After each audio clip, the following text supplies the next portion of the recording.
మనం ఏంటంటే ఇందాక మీకు చెప్పినట్లుగా కమ్యూనికేషన్ స్కిల్స్ ఏదైతే ఉన్నాయో వాటిని మనం నేర్పించడమే కాదు, సో విద్యార్థుల చేత కూడా తిరిగి చేపిస్తాము. అంటే లైక్ ఎలా అంటే ఫర్ ఎగ్జాంపుల్ మనకి మాక్ అసెంబ్లీ అంటారు.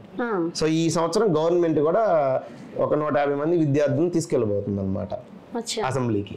సో గవర్నమెంట్ స్కూల్లో ఉన్న విద్యార్థుల చేత చేయించబోతున్నారు. ఇలాంటి యాక్టివిటీస్ మనం చేయిస్తాం ఆల్రెడీ విద్యార్థుల్ని.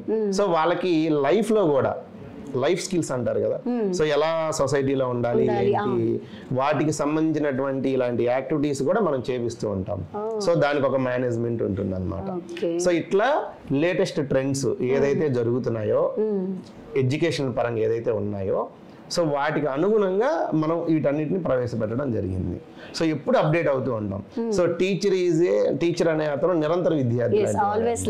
సో మనం నేర్చుకుంటూ విద్యార్థులు కూడా చెప్పాలి. So that is the true teacher అంటారు. సో అందుకని మనం ఏదైతే అప్డేట్స్ ఉన్నాయో వాటిని ఎప్పుడు ఫాలో అవుతూ ఉంటాం.